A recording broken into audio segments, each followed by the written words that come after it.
According to different books and articles, social welfare history of United Kingdom started long time ago. Even during the primitive stage of living in the country, social welfare already existed. The welfare state of United Kingdom began to evolve in the 1900s and early 1910 and comprises expenditures by the government of the UK, of Great Britain, and Northern Ireland, intended to improve health, education, employment, and social security.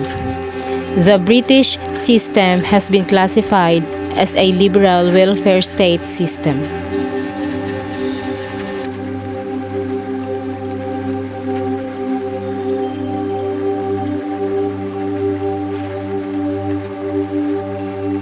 The history of social welfare is an interdisciplinary study of the evolution of generous, organized activities related to social reform movements and non-profit or public social services designed to protect or benefit individuals, families, and citizens of the larger society.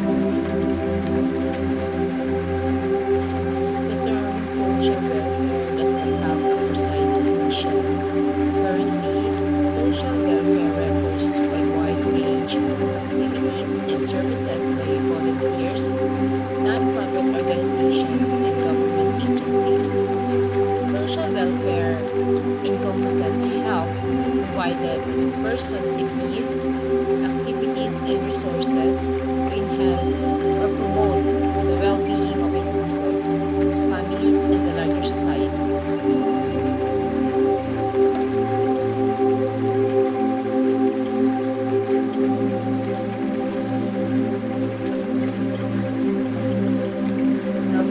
Primitive states before 1200s AD. During this period, there was nothing unusual. There was some problem. People believed that it was a curse from God. So they have to face problem willingly. There is no other way to escape from it.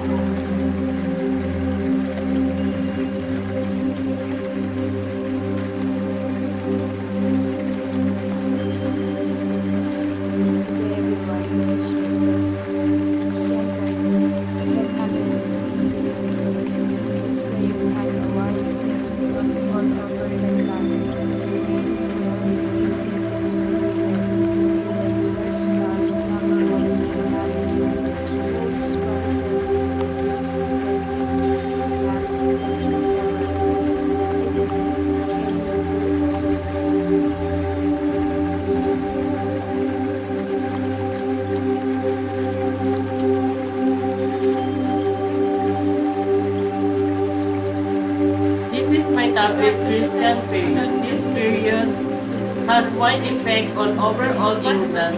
Within the Christian churches, there were 6 specific roles that can be classified as social welfare related. Number 1 is deacons. Number 2, deaconess. Number 3, sub-deacons. Number 4, excurses. Number 5, forcers. 6, parabalani.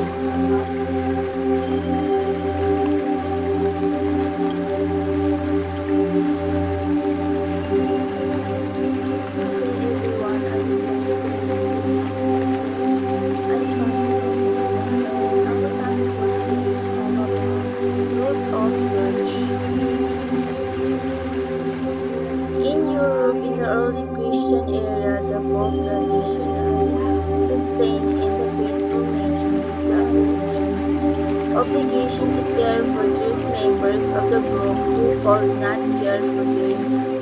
So, 5 rules observed: apostle, prophet, evangelist, pastor, and teacher. So, to make peace now and love to spread the knowledge of salvation everywhere, and to pray and suffer for the salvation of souls. So, the church, especially the monasteries become the center for distributing goods, medical aid, and cities were composed in the parish and distributed through the parish and other who knew the individual and their situations.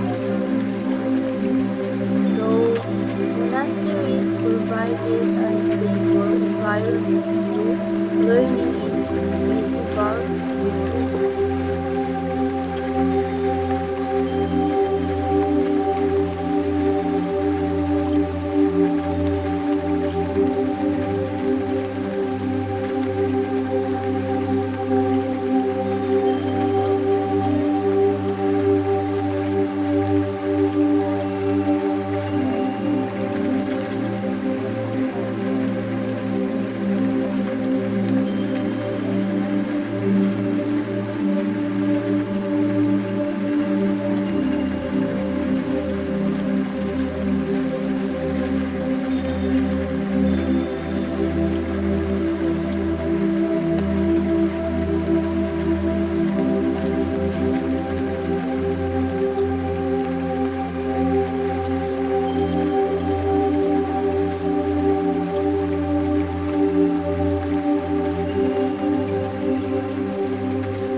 The welfare state timeline.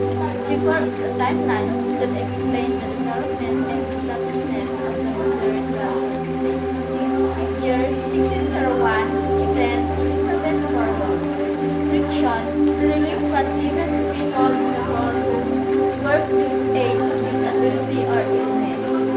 Year 1834, event New Poor Law. Description: ensure that workers and feed 4 more children in workhouse receive schooling. Year 1908, event of a Pension Act.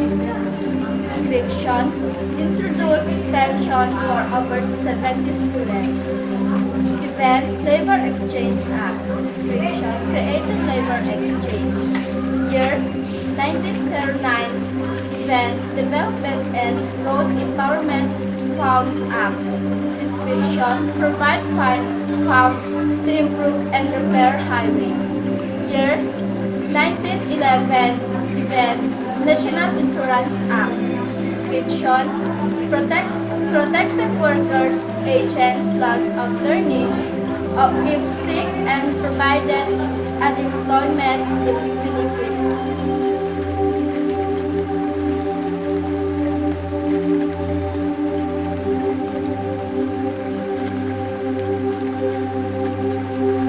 Elizabeth Poor Law. Poor Law of 1601 was a codification of the preceding poor relief legislation. The statute represented the final form of poor law legislation in England after 3 generations of political, religious, and economic changes that required government action. The law distinguished 3 classes of the poor. Number 1 is the able-bodied poor. Number 2 is the impotent poor. And number 3 is the dependent children. The able-bodied poor are those who could work but could not. Those are the unworking poor or unemployed poor. They are known as the idle beggars. They forced to work in the House of Corrections. This group was given no great employment. Anyone who refused to work was placed in jail or House of Corrections. Number 2, the impotent poor. Those who could work but could not. They are the working poor or the deserving poor. They were the aged, chronically ill, physically or mentally handicapped, those who were in need of medical care, or the children who were forced to work. Number 3 is the dependent children. These are the orphans or the children from the very poor families. Those children who has no social support networks, or for example, no support from family or from the community or from relatives. And then boys were taught the trade of their masters and had to serve until they reached the age of 24. And then girls were brought up as domestic servants and were required to remain until they were 21 or until they get married.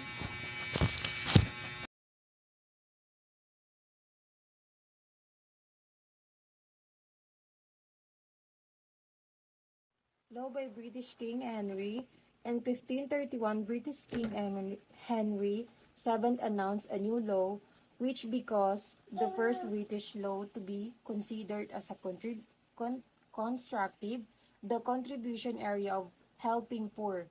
Under this act, city mayors and justice peace were assigned the responsibility of obtaining knowledge about poor, issuing license for being in an assigned area, barring them to move in other areas. This act was symbol that state accepted the problem faced by poor, look responsibility for providing help. Intervention of monarchs. During this period, crunches and charity institutions were nationalized by government, and all those who were unable to work poor were maintained by this institution.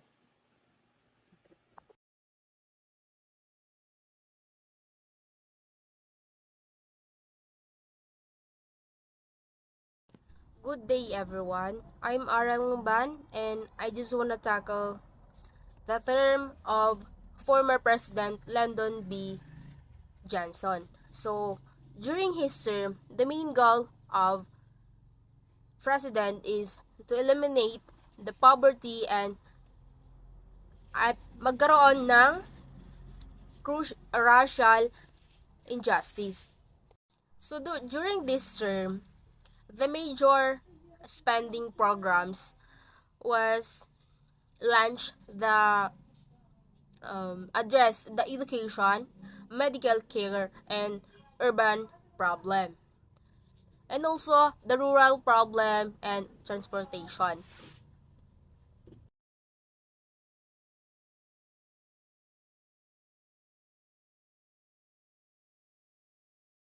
The Beveridge Report.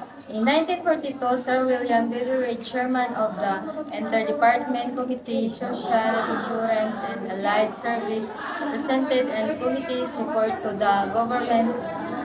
The report accentuated four major principles. Number one, every citizen to be sheltered. Number two, the major risks of loss of earning power, sickness, unemployment, accident, old age, widowhood, maternity to be incorporated in a single insurance. Number three, a flat rate of contribution to be paid regardless of the contributor's income. Number four, a flat rate benefit to be paid also without regard to income as a right to all who qualify.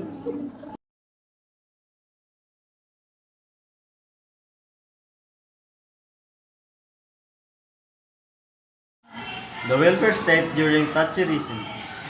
Conservative leader Margaret Thatcher was elected Prime Minister in 1979. Throughout her year premiership, she dismantled many of Labour's post-war social welfare policies.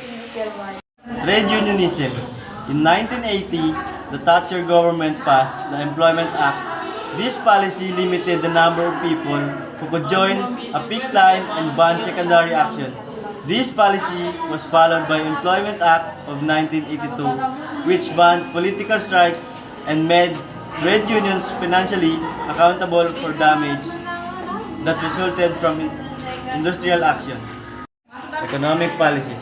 Margaret Thatcher followed Friedrich Hayek's economic theory of monetarism, the belief that government should control the amount of money in circulation. In 1979, to curb inflation, the Thatcher government raised the base interest rate to 30%.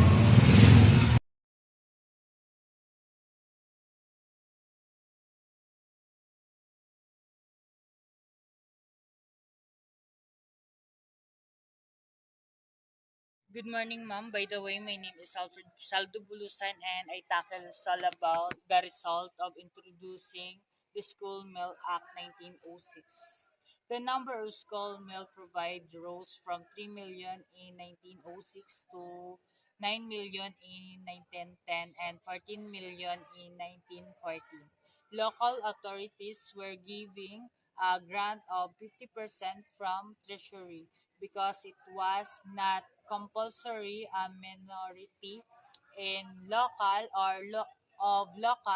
authorities afforded free school meal. In 1912, only 50% provided them. Children who received them were better nursery or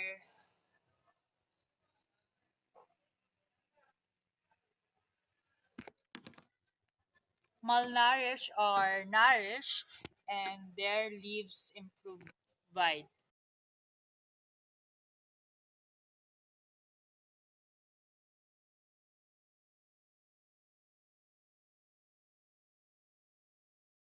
Labor Reforms 1945. Between 1945 and 1951, the Labor government introduced a series of social welfare policies. These policies were designed to combat beveridge's five giants. Let's look at how each giant was tackled. Five giants. Disease. Labor introduced the National Health Service Act in 1948. The policy established free access to healthcare, hospital, doctors, dentists, and opticians, allowing poor, poorer people access to healthcare for the first time. Ignorance. The 1944 Education Act provided all children primary, secondary, and further education. Idleness. Labor nationalized the steel, coal, iron, electricity, railways, and gas industries. This helped keep unemployment relatively low. Squalor. The New Towns Act 1946 created 12 new towns to tackle overcrowding. This was followed by the Housing Act 1949, followed by the Housing Act 1949, which established council houses and gave homeowners financial assistance to make housing improvements.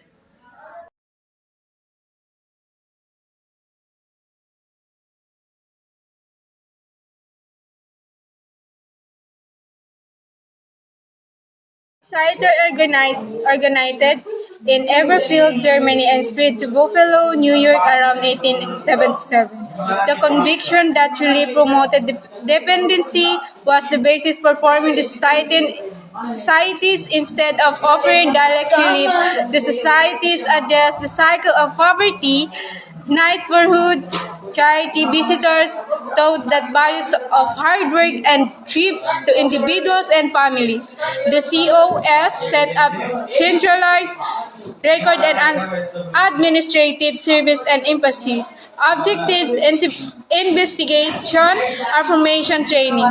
There was a strong scientific emphasis as the charity visitors organized their activities and learners. Principles of practice and technique of intervention from one another. The result led to the origin of social casework. Gradually, over the ensuing year, volunteer visitors began the supplanted by paid staff.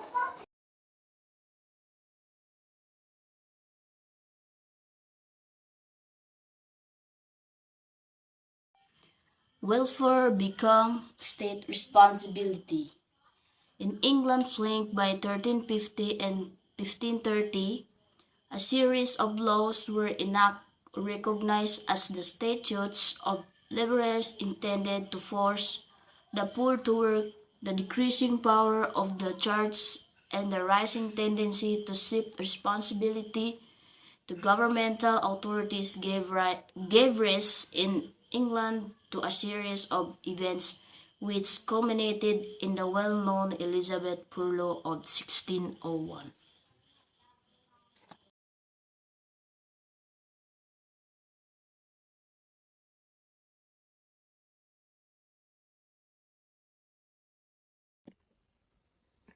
On August 15, 1935, enactment of Social Security Act established a national system of old age insurance for retired workers, benefit for victims of industrial accidents, unemployment insurance, aid for dependent mothers and children, the blind and the physical handicapped. The Great Society was a set of domestic programs launched during the term of President Lyndon B. Johnson.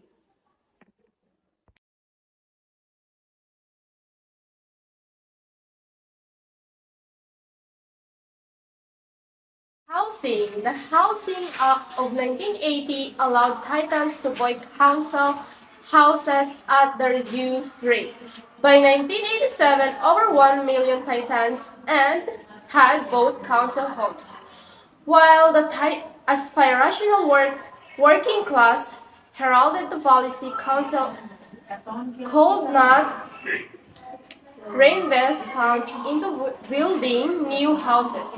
This led to the deflation of council houses across the United Kingdom.